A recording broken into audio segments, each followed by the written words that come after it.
My name is Bas Geyer. I'm the CIO for VMware. And thank you for coming. I am an IT practitioner, so I have nothing to sell here for you. This is what I do for a living. I've been doing this for about 25 years. I've been a CIO for about 20 years as well.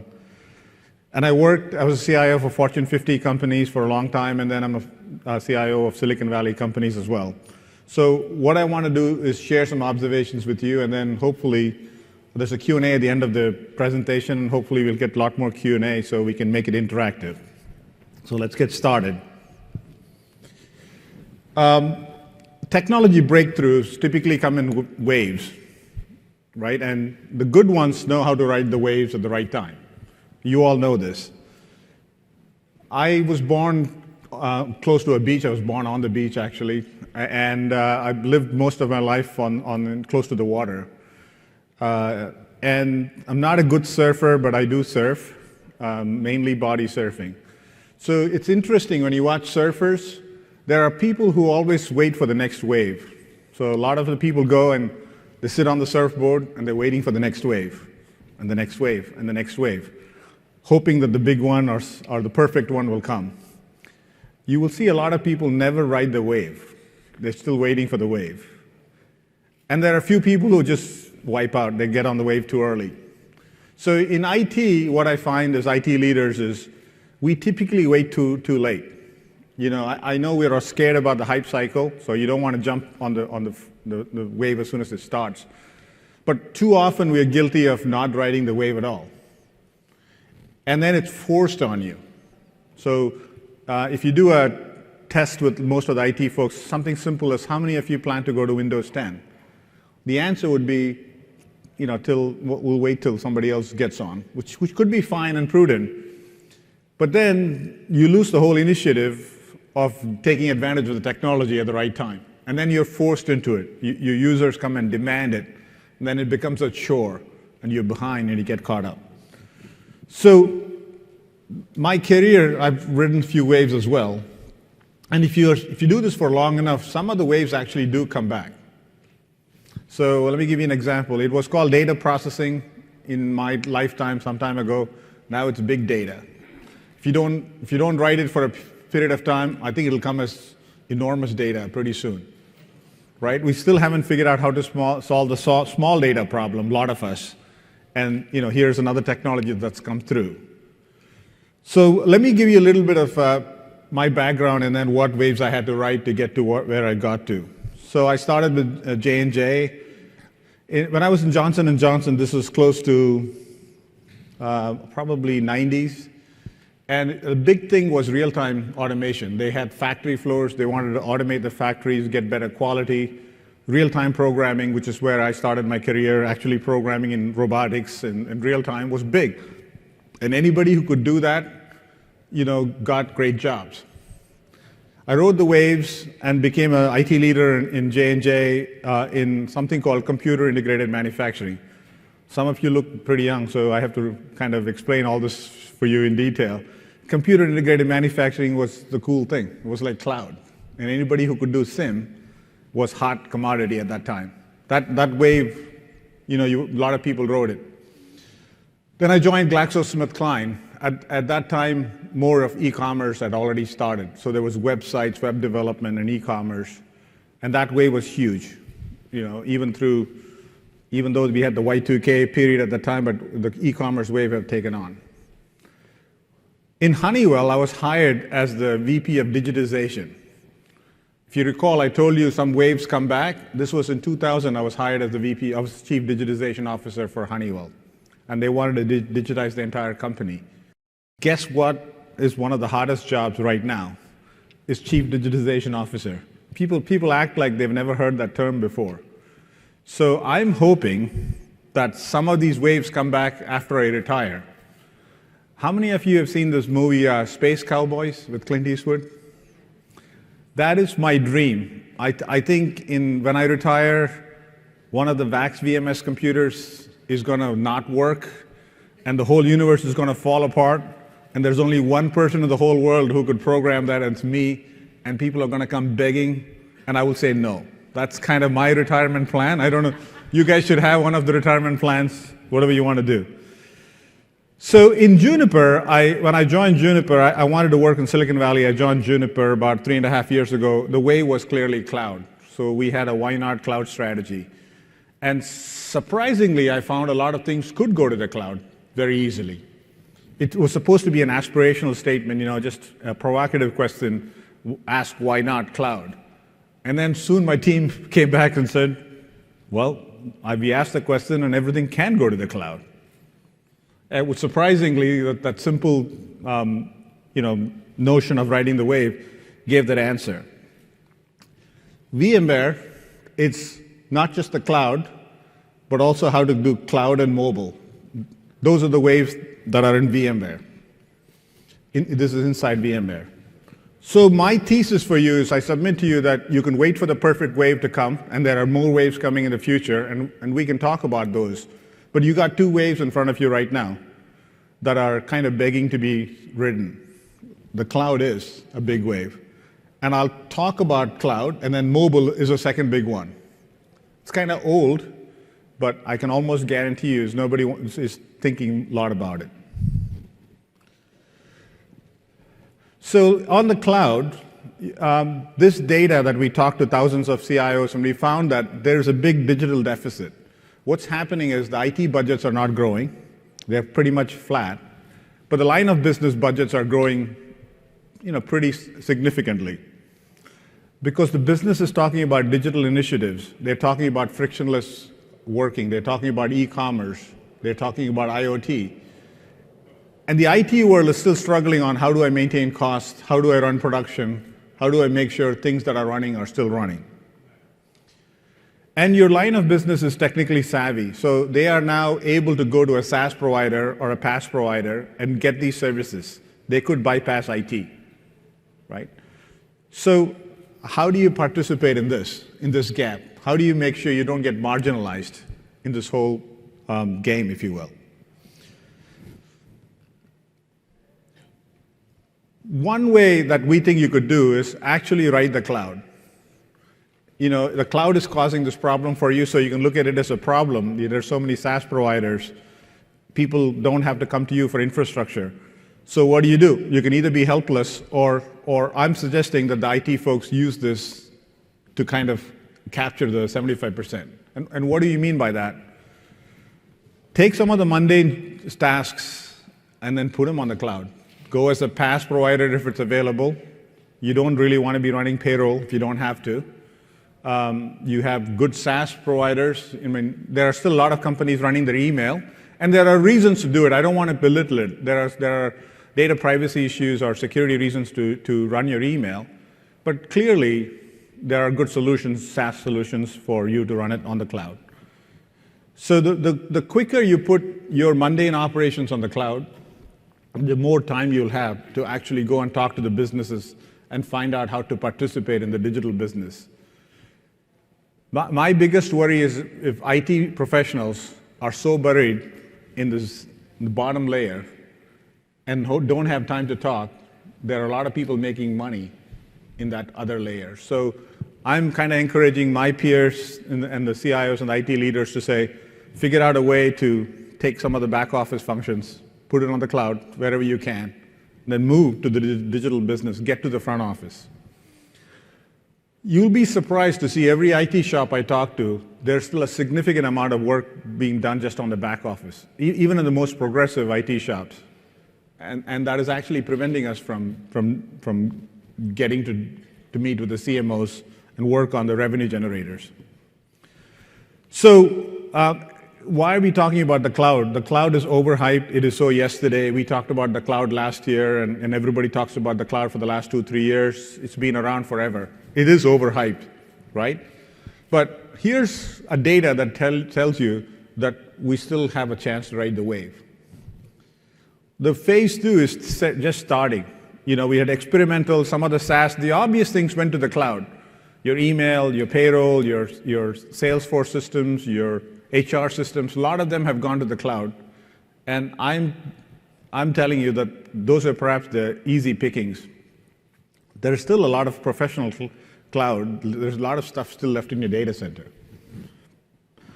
The thing is, not everything necessarily goes to the private cloud, sorry, to the public cloud. So everybody believes, I mean, if you talk to the analysts and a lot of the people who are like armchair critics of IT, they believe that everything can go to the public cloud.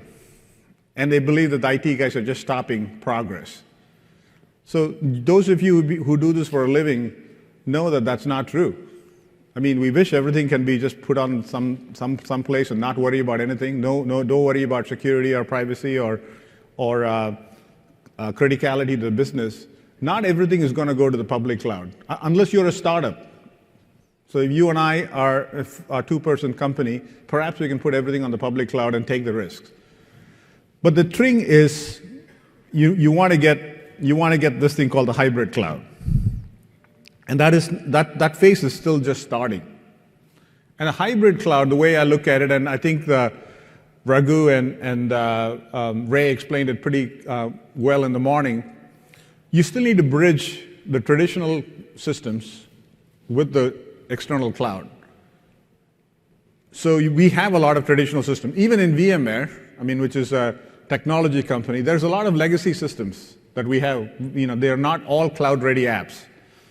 So you want to be cloud-ready, but you also have a lot of legacy stuff in your data center. So how do you bridge them? And that is the challenge for us to solve. Most IT folks I talk to want to have a cloud-like environment, but they want it internal, this concept of private cloud. So I believe for a long time, you will have private clouds. You would want to have all the advantages you have on the public cloud, but within your own four walls. A lot of companies will have that. Now, if people skip that wave and think that everything is going to go public, you would lose out a lot of value, a lot of business value. So the way we sit, where I sit, I look and say there's going to be a lot of things moving to the public cloud. A lot of this is going to be in this hybrid, and certain things will be in the private cloud. The old way of running infrastructure is pretty much over. So I rush through cloud because people talk about too much about cloud. But that's probably one of the biggest drivers you have. The second one is a little bit of a pet peeve for me. The second one is mobile. And the reason it's a pet peeve for me is we've all talked about, all the CIOs have talked about how mobile is important. You know, we've coined the word mobile first, and you know, cloud and mobile ready, whatever. But if you actually look inside enterprise organization, you get a different story. There are thousands of consumer applications that all of you use on your mobile. You're so dependent on the consumer apps that you have on your mobile. But on the enterprise side, you hardly have any. It's still, I would venture to say, and I want somebody to challenge me in the Q&A session, a lot of us are using it for email and calendaring. 80% of the mobile apps are mainly for email and calendaring. So it kind of puzzles me on why mobile is such a big trend, and in enterprises, it hasn't really taken on. Now, don't get me wrong, there's a lot of effort, there's a lot of talk, and a lot of people have mobile-enabled their apps. So the usual stuff, when I talk to CIOs, email, calendar, that works fine. Okay, got it. Then it's like websites. So my intranet now is mobile-enabled, so it's kind of rendered in HTML5 or whatever. So it kind of looks like a page. It's still not really usable, but it looks like it's mobile-friendly. And then we look at some of the web applications, you know, the usual suspects, expense reporting systems, or your Concur, your Coupa, and those kind of applications, Workday, and you have a bits of mobile apps sitting on your mobile phone. It's still cumbersome to access. It needs a different password. I have to go to 5 different mobile apps to do my approval. It's clearly not where the consumer apps are. And a lot of the things are, so a lot of mobile work, when we talk about mobile, we're talking about the individual productivity. The 85% of the work is right there. So how many of you here have used Google Maps? Yes, look at that. Waze, Chase or Citi Banking. I mean, and you can't live without these apps anymore, right? I can keep going on and on. There's like at least 10 apps I'm sure most of you use that are kind of critical, and they are cool apps. They really do the job. Then there are some team productivity apps, things like Slack. You've heard about that. You've heard about WhatsApp. And even LinkedIn Mobile. There's a lot of consumer apps in the team productivity kind of places. Business mobility, we think 17%. I think that's a high score. We have to move. So after we go through the usual suspects of the web-enabled apps, the email, calendaring, if I really challenge people and say, what else do you have? They will go into, well, we have a conference room locator. We have a cafeteria menu application. Right? You guys are smiling. I know it's true. A lot of you have them. Big deal. So you have a mobile app that tells you a cafeteria menu. And then what happens after that? You run out of gas.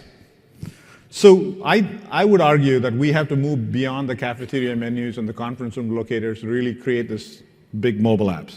There's a huge gap there between what the consumer side is. We've seen this experience, but we haven't gotten it on the enterprise side.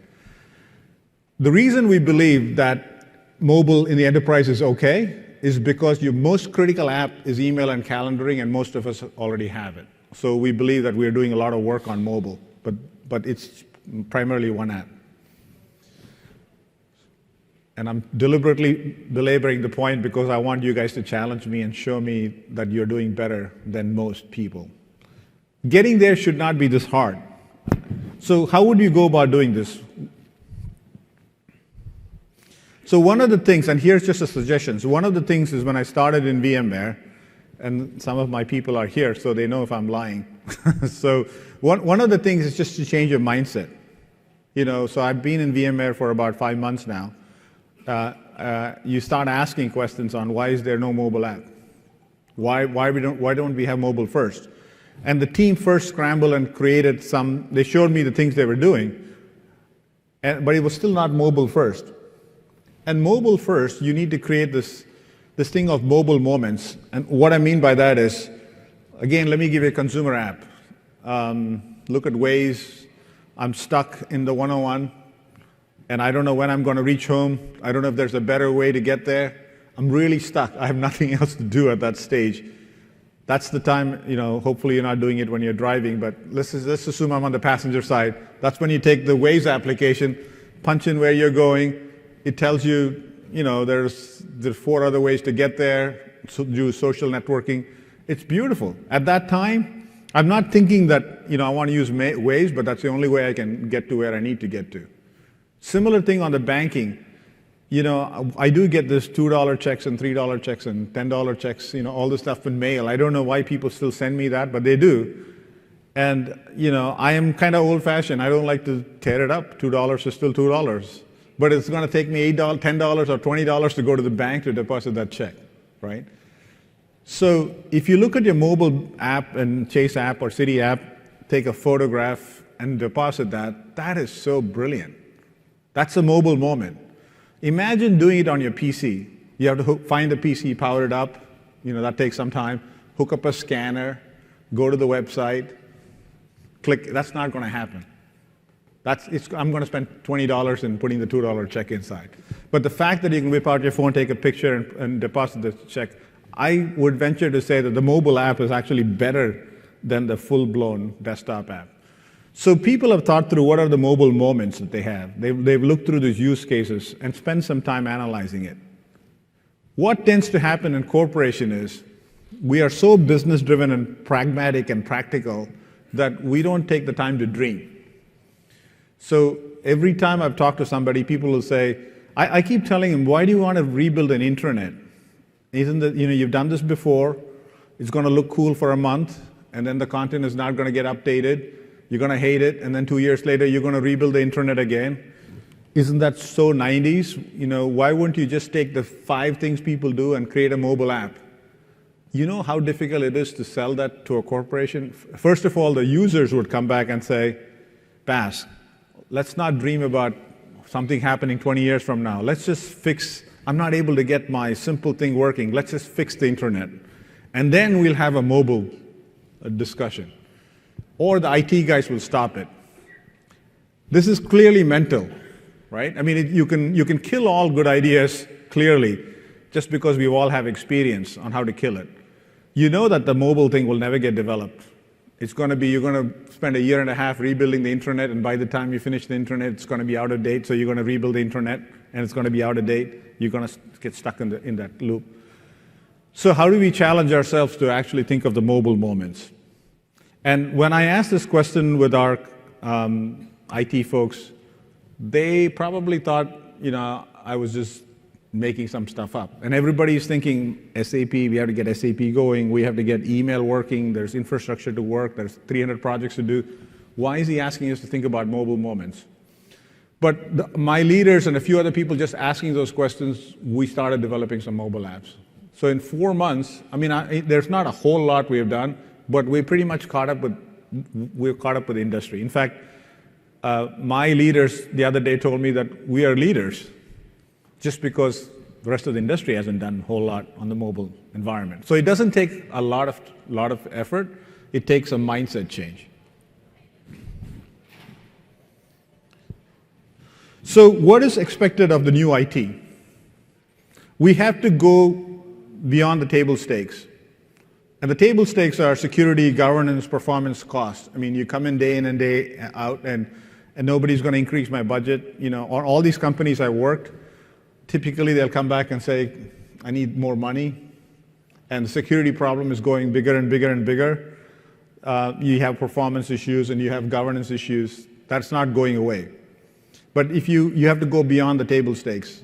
If you get stuck in that paradigm, you miss out on the growth mindset. So it's doing both. You have to do the innovation and differentiation. So for example, your email must work, but your email doesn't differentiate. Everybody in the world has email. So that doesn't do a whole lot for you from a differentiation standpoint. So what we are trying to do is, and even in VMware, the expectations from me is almost 100% operational. They want to make sure the network is up and the systems are up and so on. So you try to free 5% of your time to go on strategic, on the growth. So that's the first goal. Can you free up some of your time to spend, instead of 100%, can you spend 5%, 95% on operations, get the right leaders, get the processes in order, and spend 5%. Then take it to 10%, and maybe 15% and 20% and so on.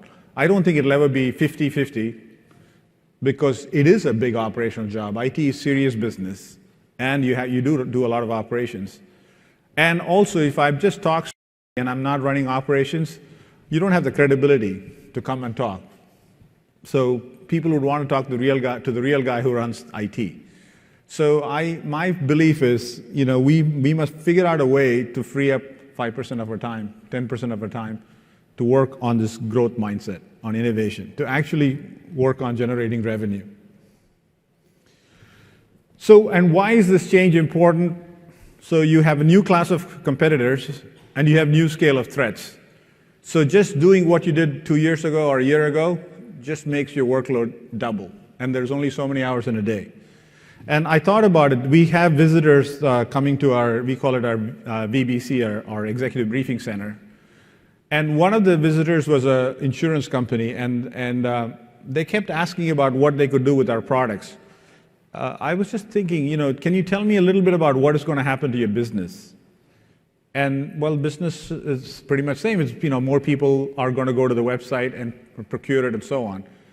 But what I was thinking initially was, you look at the auto insurance, your car, for example. I'm not driving my car now, but I'm going to drive the car Thursday to go home, or Wednesday or Thursday, depending on how many meetings I have. But I'm paying insurance for the car right now. The car is probably sitting in a garage. I'm paying an insurance for the car, full time. What's going to happen in the future is you're going to have, maybe it's already happening, you're going to have a mobile phone app, you're going to have an internet device, IoT on the car. As soon as you turn the ignition, you're going to get insurance on demand. As soon as you turn the ignition off and park, the insurance stops, right? Somebody's going to make the device if they haven't done it already. And then you pay insurance on demand. So I asked this question, do things like this can happen to you? And the folks pretty much said, well, I don't think so, that's too far out. But there's something, then I found out, somebody tweeted me and said, well, we don't have the IoT, but we do have a mobile app, I forget the name of the insurance company, that you can go and say, I want insurance now, pretty much like calling an Uber, and then when you're done, you say, I don't want it. Yes, no, yes, no. So if you remember yourself to get into the car and press that button, you can pay for insurance for that 15 minutes you drive. Can you imagine that insurance on demand, how much better it'll be? So I asked the question, and a lot of people, just glaze over it. What if Amazon starts selling insurance? Would you buy it? I mean, they have a brand. I buy everything, a lot of things from there. Why wouldn't you buy insurance from them? So there's new class of threats coming. And of course, I don't need to talk to you about security, because I'm sure you guys are fighting it on every day. So what is this new class of, I think where IT is headed is you need to have agile, cost-efficient structures. And you have to operate at the speed of business. We're trying to figure it out. I don't think we have the answers, but that's what we're doing. So from being an IT as a function or IT as a service, we're trying to say IT is the business. We have to be a part of the business. So a lot of our measures are by release and availability of systems, which is important. I still get measured on, did my release go through, and do I have 99.9999, whatever the numbers are, availability. But it has to be business outcomes. So the questions are, how much revenue did you generate? How much money did you save? How can you affect the share price? And sort of project management, it's not good enough if your project is green. Did you actually deliver it from end to end? Did you get the business benefits that went with that? And the security, we used to think of security as we'll do whatever the heck we want, and the CISO and the small team kind of worries about it. Now it's going more into a neighborhood watch kind of a thing. We all are responsible. I mean, if users go and click on an email they shouldn't, and they get phished to do wrong things, you need to train them. There's no way, we can't keep buying more and more tools just to catch those kind of security issues.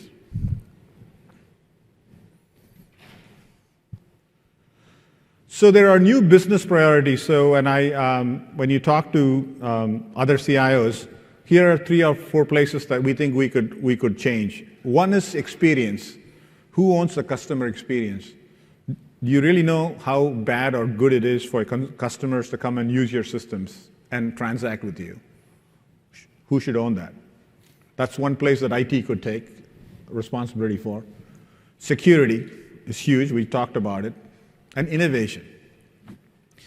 There is no reason why innovation has to come only from product development. I mean, it could come from everybody, and IT should be one of them. We like technology. This is what we dream about the future. Why should we not play a part in innovation? So on customer experience, I'll just give you this example.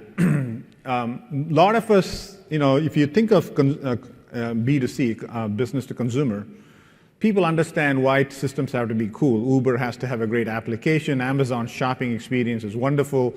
So you can find a lot of good examples on the consumer side. But on the business side, people kind of dismiss it as, that's how businesses work. We're not selling shoes. We're selling refrigerators. We're selling servers. But just think about it. The person who's ordering the shoes on her phone is the same person who's a procurement lead or the IT lead for your business.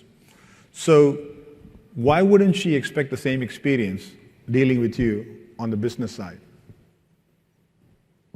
And a lot of us haven't really, a lot of us haven't actually gone and seen how good or bad our experience is.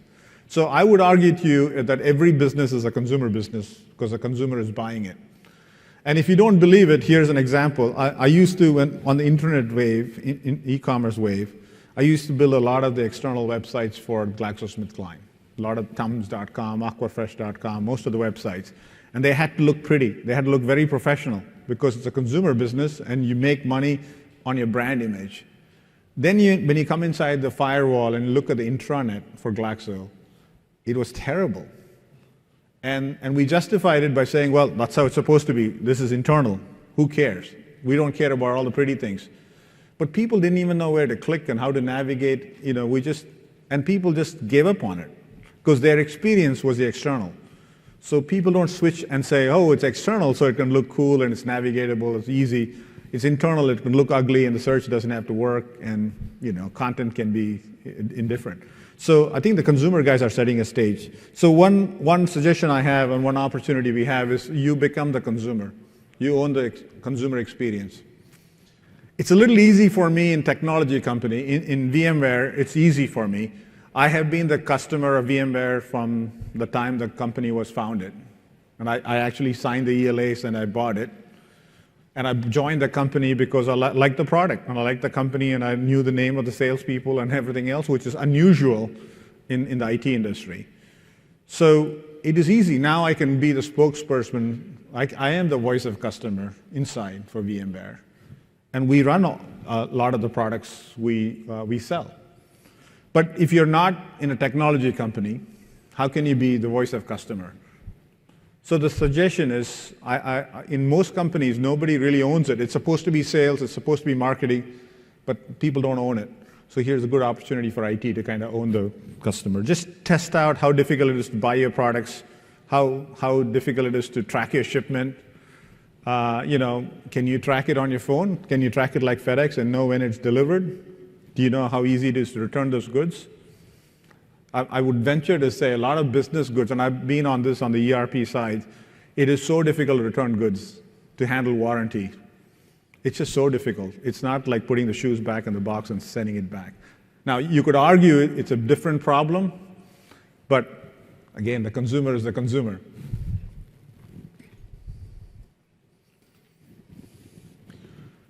So here's just a summary of a few things that I have learned is from my experience to be an IT leader, the first thing is you need to be plugged in.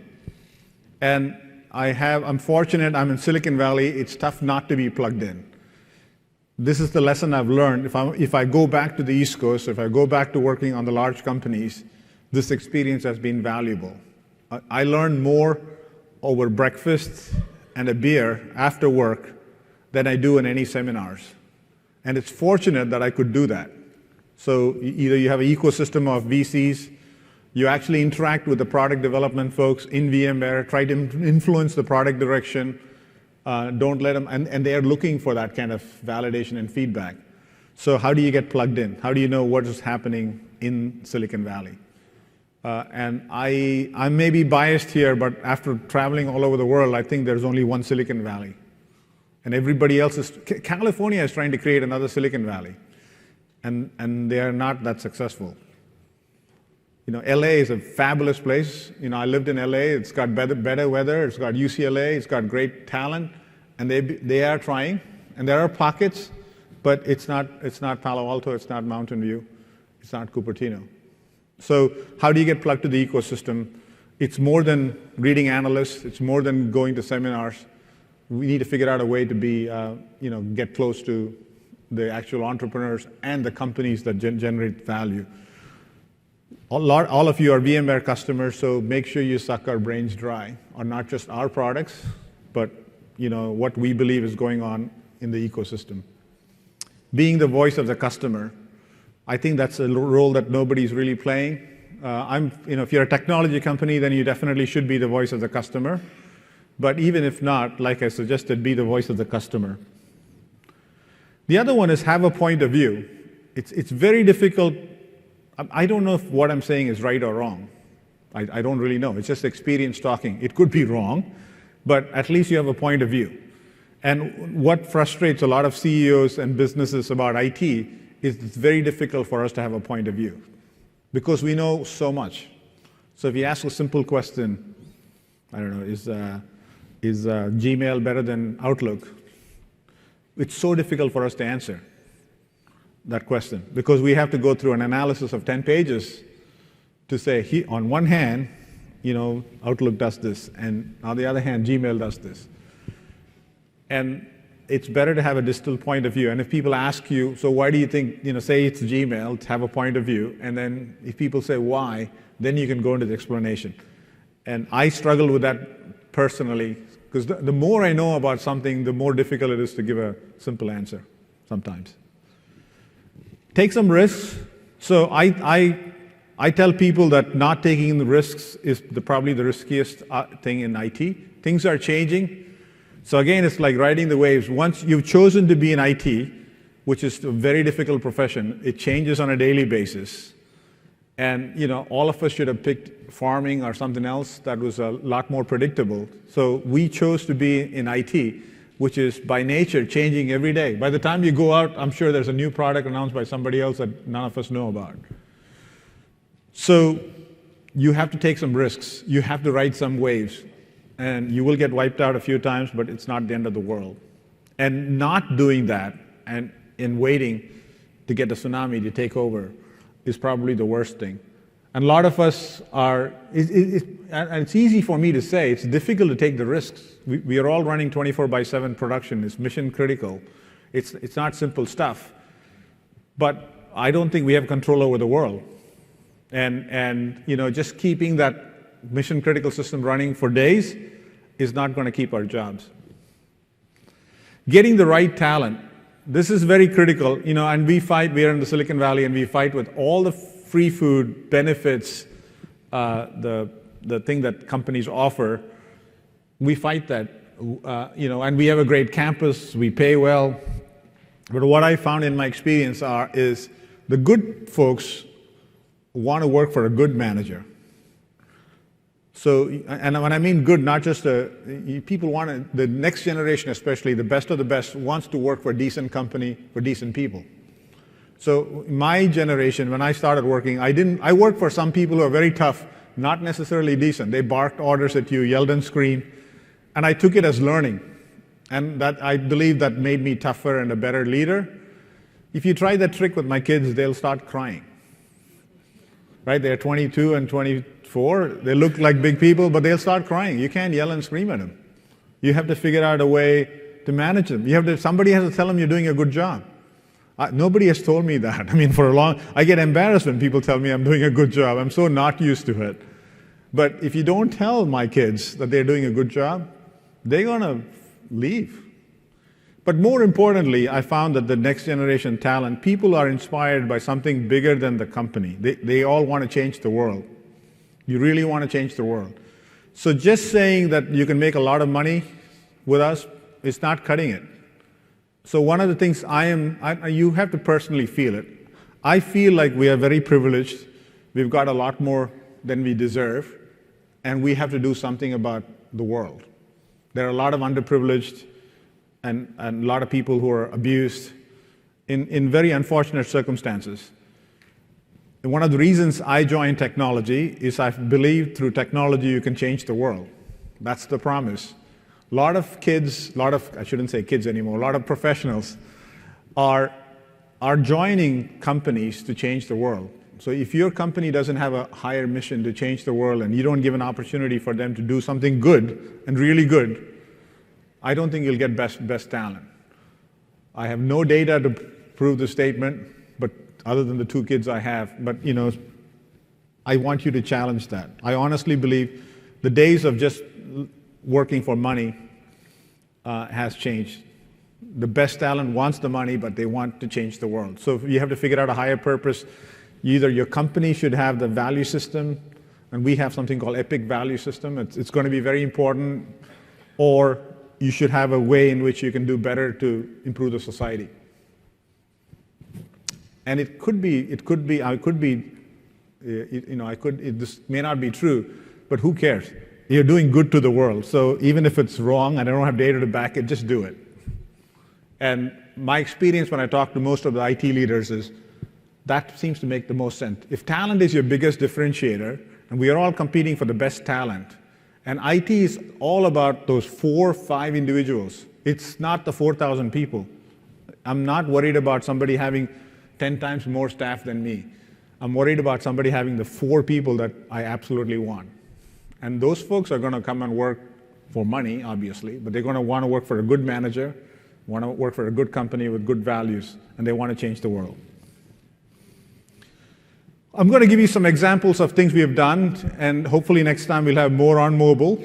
We started this journey. Here's one. We had a mobile, typically, like most companies do, We really didn't do much on mobile, and then we said we will roll out an expense reporting system, and we had a mobile app for that. Then we had a purchase order requesting system. We had a mobile app for that. Then we have an HR system. We have a mobile app for that. So if you want to approve, or me as a manager, if I want to approve a few things, I have to go to the expense reporting system, click, log in, approve, and then I have to log out or get out, go to the purchase order system, click, approve. Then I have to go to the HR system.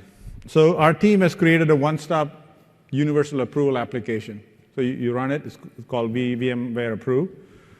All your approvals comes there.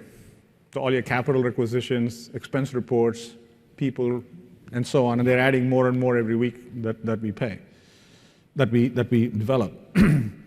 A few weeks ago, I also have real estate under me. A few weeks ago, the real estate person who works for me was giving me this big capital plan on what we're going to do for all of VMware worldwide. Big line item, as you would imagine, several $1 million, close to $80 million. So we did this review, should we do it, not do it?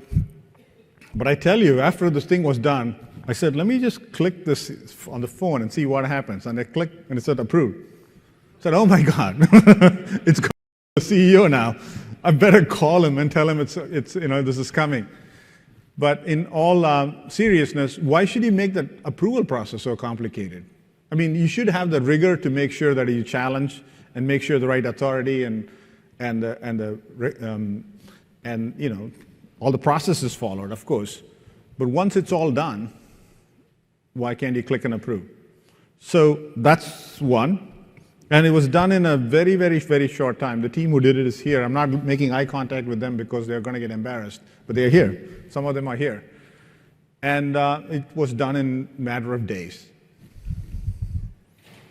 So the other one, to give you an example of, it's a little contrary in thinking, is the way we were looking at help desk was nobody wants to do the help desk. Can we get an 800 number?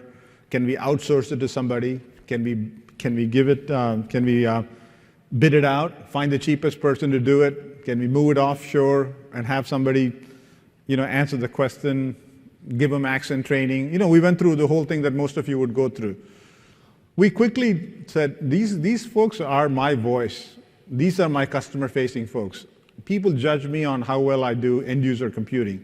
Nobody cares that I have 20 years of experience, I'm a great CIO, and so on. They don't care that I run all of VMware back-end, the data centers. If I can't fix their PC problem promptly, they believe that I'm not doing a good job. So what we do now, the new way, it looks pretty much like your Apple Genius Bar. You just walk in, you talk to a person, they answer it for you. Whatever PC questions you have, whatever IT questions you have, you walk, talk to them, get a cappuccino, it's done. Most companies are doing that now in the Valley.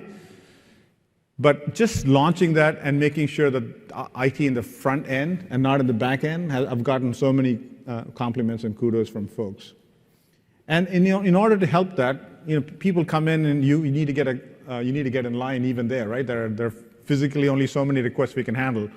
But we developed a small mobile app that you can quickly type in and say, what your issue was, and you get a line number or a queue number, and you can either schedule it and go and see at that time, or you can wait, depending on how long the queue is. It's a great opportunity to build relationship with people. You want to be known as Bask. You want to be known as Mark, or Nate. You don't want to be known as the help desk guy. And I'll give you one more example on VMware's private cloud. So we run VMware products, all our R&D, we run it like hardware as a service. All our systems are run on our infrastructure, obviously. My team supports that. And it runs on something we call it One Cloud. And that's our internal private cloud that we have. It's probably the most efficient use of cloud and VMware technology that I've seen. Unfortunately, we don't sell that product to you. We actually use the product. That's how we run our entire VMware. If you want to get a preview of that, you can go right here in this building. We have a hands-on lab. All the lab, creating all those virtual machines on demand, killing the virtual machines after they are over. It's all run on this One Cloud, which is a back-end application we have. It's our private cloud. And this hands-on lab where thousands of people are hitting it and crashing it today, it uses about 10% of our OneCloud capacity. It's a beautiful app. I don't know why we're not selling it. So actually, I have challenged IT folks to say, why can't this be sold? And they ask this question, well, we're not in product development, product marketing, it should be R&D. And I'm just challenging them to say, no, no, no. Tell me why this can't be sold. Why do you feel like you can't create products? And I'm finding out a lot of products that VMware we have created internally are consumed internally, and we're trying to figure out how can we productize it and at least talk to you. Two things that happens, if you generate revenue and we make billions of dollars, great. But more importantly, it turns our IT folks into thinking what they are in for. Why do you come to VMware? So it just starts, everybody starts thinking like a salesperson or a marketing person or a product development person, and why not? Why should I just be the guy who runs backup every day? So we're talking to a few CIOs about this to see, would this make sense for you? Should we, how do we run it? I'm just curious. I don't know where it's going to end. If somebody has interest on doing this in your own private cloud, if you're a VMware customer, all the scripts and tools that we have, let's talk and try to collaborate. So here's what I suggest, and I'll leave you with this thought, is I always benefited a lot from working with my suppliers and partners. I signed a AirWatch ELA, so I got products from it. But I got a lot more out of VMware by asking questions on how do you do your BYOD policies? What are the problems you get into it? What are the rollout issues? Most people don't ask those questions to us.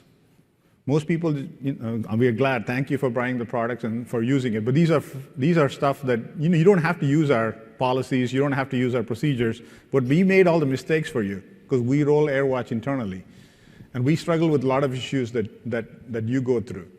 So with your suppliers, I've always benefited from asking a lot more than what I'm buying for. So you pay $1 million, say, to buy some licenses. You should try to get $1 million worth of value from learning from them. So you literally should get the license for free. Not from us, but from other partners. Right? And here's my email address, my Twitter handle, and I'm around in VMworld. So thank you for the time. I'm going to open it up for Q&A. If you have any questions, just please go to the mic so other people can hear you. There's one. Good afternoon. First of all, you did an excellent job today. Thank you. Thank you. Two questions. One, based on your experience at Johnson & Johnson. I deal with a lot of plants, and trying to bring them into the 90s is kind of difficult. So any tips for working with OSI and Rockwell Automation? We've done a lot of virtualization, but all we're doing is virtualizing servers. Any tips for that? And also any tips for remote locations to try to give the person who's on the other end of the phone that kind of Apple Store feel? Yeah. So I think here's what I suggest you could do is you could put the Rockwell Automation, the Honeywells, and VMware together, and people like that together to create that opportunity. You need to force us to work together. And an only person who can do that is the end customer. So there are some real challenges with real time. There are real challenges with automation. I can talk to you later and give you the name of the car company who makes the best electric cars in the world. They've done a very good job of doing that. They actually bring partners together and collaborate. So they had so much data from their factories and their robots that they need to get the networking vendor to actually make changes to their product line to make it work. It's possible. Only you as a customer gets them out. Sorry. Go ahead. My question is just about dealing with legacy applications, databases, code, things like that are floating around the organization. You mentioned you guys have to deal with that kind of thing too. How do we move the organization forward beyond these things where we're taking up these resources to maintain these older systems? How do you deal with that? How do you, from an IT perspective, kind of help push the organization forward in getting rid of those things as you need to? Yeah, I think my experience now tells me that there's think people say if it's not broken, don't break it, or if it ain't broke, don't break it. I'm thinking if it ain't broke, you should break it. Because this thing about this legacy systems is killing us. A lot of this legacy system is killing us. And luckily we had the Y2K situation where we could go and kill all those legacy systems, but we don't have any more Y2K situation. But the cost it takes to run legacy, because it kind of runs, it's like a car with 200,000 miles on them. And it's more expensive to get a new car, so can I just change the oil? Can I just change the tires and keep running it? And your wife probably reminds you that, hey, I put $8,000 a year on this car, you should get rid of this. So my first inclination is, re-engineering, not just apps clearly, but your network, your infrastructure. You need to somehow break it every once in a while, because when you do the math, sometimes you'll find that is, there's only so much you can keep this going in technology. That's the easy solution for me to say. I try to do that wherever I can. In my previous company, nobody wants to touch the ERP systems. They want to just get it running. But the ERP of 90s is so different than the ERPs of today. And unfortunately, you got to go and relook at your ERP systems and do it. No CIO wants to do it. Nobody wants to touch it. But this is a car with 200,000 miles, and somebody has to be brave enough to say it's time has to change. So I tell the users, I use examples like that. That's what has worked for me. I use examples like the car. It's so difficult to explain to them, Oracle is an old version, and this is not running, it's too slow. And people just don't get it. That's the point of view. My point of view is I'll go and probably tell them, your car has 200,000 miles on it. I could probably keep it going for another 3 oil changes. Maybe it'll go to 300. Do you want us to work together to get it to 300, or you think we should buy a new car? So simple examples, business logic has worked for me. Now, you have to have the credibility to make it happen. So having a point of view and telling them, let's work together to get rid of it is probably the best answer. The problem for IT guys with legacy system is we can always keep the car going. I can keep it going for 30 years. So technically, if you tell me, can you keep this running? It's very difficult for me to say I can't. So if I write 4 more interfaces and I upgrade the operating system, I virtualize this, I get out of the hardware, now I use VMware and write it. We just look at more and more possibilities. So my suggestion is some of these things, just shoot it. Put it out of its misery where you can. Easy for me to say, I know. Any other questions? Go ahead. Go ahead. Any thoughts on chargeback, showback, and then an ancillary question, kind of flipping the equation from being really CapEx driven to an OpEx driven, especially as you embrace the SaaS offerings? So I don't like chargebacks, but it seems some organizations, it depends on your culture. Some cultures, that's the only way it works. It really makes the IT folks like, accountants and so on, right? Showbacks I'm okay, because at least you're educating people to say, do you know you're spending $80,000 on this stupid thing? So that seems to make sense to me. But the chargeback just creates this friction. I mean, we all both work for the same shareholder, so what are we trying to prove here? The other thing, this is my point of view, is I think you're a business person. So sometimes when you do chargebacks, it looks like, well, if you're willing to pay, I'll give you 30 PCs. I'll give you 10 phones. No, our job is to say you cannot have 10 phones. You can have only 1 or you can have 2, right? So, a part of our job is being the business. So fundamentally, philosophically, I feel like, we need to, it's not a popularity contest. You need to make the unpopular decisions. You have to tell them, and charge showbacks is okay. That helpful? And what was the other one that you asked? I was just asking, we're very CapEx fixated in my company. How do we kind of change that to being more OpEx friendly, especially as we're going to SaaS and things like that? I think it's a company to company thing, because I think a lot of vendors come and say, hey, you can go to cloud and you can go from CapEx to OpEx. Well, a lot of people have CapEx. They don't have OpEx. Right. So and this is going to be a debate. My prediction is we're going to revisit this. A few years ago, people told you that leasing cars was a good idea. Don't buy a car. You can take the money and put it in the share market, and you can make a ton of money on share market. It's better use of your capital and just lease a car. Nowadays, look, if you're going to keep the car for 5 years or 10 years, just keep the car, buy the car, pay the 20 grand and buy it. And by the way, the money you put in the share market, you're going to lose anyway. So the car, at least you have an asset. So we've flip-flopped on leasing versus buy on the car. I think at some stage you're going to look at some SaaS applications and say, why am I paying $20,000 or $30,000 a month for this? Should I just write one so I don't have this cost? So I think that's changing. A lot of the vendors are also not really, it's not really a OpEx model. They're coming, I can give you an on-demand system, but you need to sign a 3-year contract with me. What kind of on-demand is that? I hope we don't do that. So, I mean, if we do, then that's the right model. Sorry. Good afternoon. My name is Ryan Fay, and I just recently took over the CIO role for a company, and I'm being challenged from my executive team now to come up with a 5-year roadmap. And I kind of chuckle when they said that because I asked them, you know, what was going on in 2010, and you know, no one really remembered what was happening that long ago, but they still seem to want a 5-year roadmap. So I was wondering if you could give, you know, recommendations, or what do you think is a realistic timeline for a roadmap? And then how exactly do you go along adjusting that, how often, and you know, any feedback on that?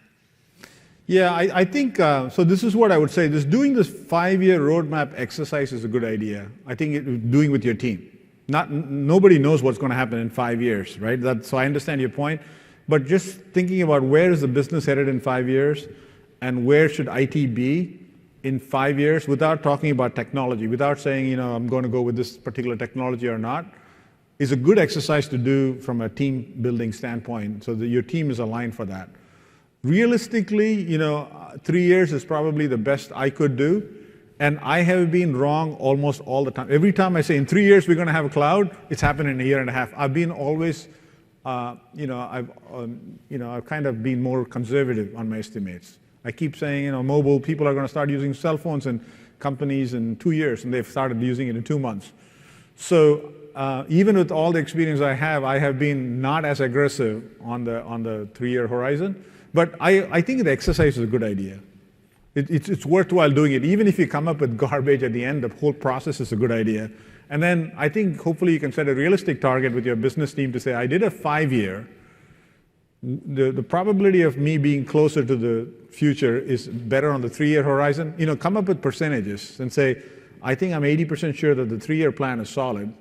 I'm only 50% sure that the 5-year plan is solid. So business folks understand that you try to put some lens on it. Is that helpful? Yeah, it makes sense. Thank you. Thanks. Appreciate it. We'll take one more. I think we're out of time. Please go to the mic if you don't mind.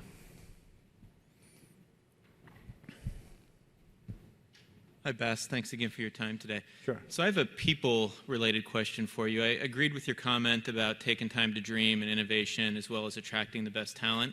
Can you share any thoughts on how you might be rethinking the performance management process within your organization, and how you're incenting people to do these things, compensating them, bonuses, et cetera? Yeah, okay. So I'm a little conservative on a few things, and then I'm hopefully thinking differently. One is certain things like people say don't do performance management, don't give feedback, and so on. I am very old-fashioned there. You know, people should deserve at least 1 year. I mean, once a year at least, you should be sitting down with people and saying where are the places they should develop, and what is the opportunity for them for improvement. You know, what did they do in their objectives? At least once a year. I probably do it in every one-on-one I have with my folks, you know, once in 2 weeks or so. So you start with at least once a year, then 6 months, a quarter. At least quarterly, employees should know from their managers, you know, how they are doing and what they're not doing. And I believe managers should write it, not have the employees write it and then just bless it, because that's just laziness. So I think that is some discipline. And if managers don't want to do that, it's painful work, right? I don't like doing it. But if you don't like doing it, you shouldn't be a manager. So somehow this is one of those things, you know, being a manager is a privilege and not an honor, and you need to show the respect to people that you give the feedback. So that's one. The thing I found is being just honest with folks. I always tell them that here's the stuff that you should do for development. And if you do this, then Google and Amazon and Facebook and VMware is going to hire you. I don't want you to leave, but I'm going to develop you so you're good enough to be hired by all of these folks. And it'll be amazing how many people feel like, well, that's the company I want to be with, that's the manager I want to be with. A lot of people try to, you know, kind of not develop people or try to hide them and so on. And, you know, a lot of folks who have worked for me in all these companies have come back to work for me. So this is like good karma. You spread it around, do the right thing, it comes back to you. So I think just making sure people develop and learn the right skills, regardless of what is required for the company, is another one. The third thing I find is people are very smart. You're hiring smart people paying a lot of money. So if you're not authentic and if you try to do overtly covert thing in management, I'm trying to keep him, not make him be successful or whatever, they just find out. They are not as stupid as we think they are. So yeah, I mean, you're hiring clever people paying a lot of money and you try to not be authentic, they find out, right? So I think just being authentic, developing them, I want them to be the best there is, and if they find a better job and they go to another company, so be it. I'm not really worried about, I mean, I am worried, but I'm not going to not do the right thing just for the sake of it. We pay money, but I don't want to compete on money. If somebody gets a better offer from somebody else, I want to wish them well and send them on their way. Because, realistically, I may do that too when I'm a certain age and I have a family and whatever. But surprisingly, I'm finding out you have to pay people a decent amount of money. So that's a given. But after that, and the kind of people we are hiring probably are professionals, good professionals. They want the higher cost, whatever that is. So I would welcome you folks to figure out what the higher cost is and change the world. Thank you. Thank you very much for your time. I appreciate it.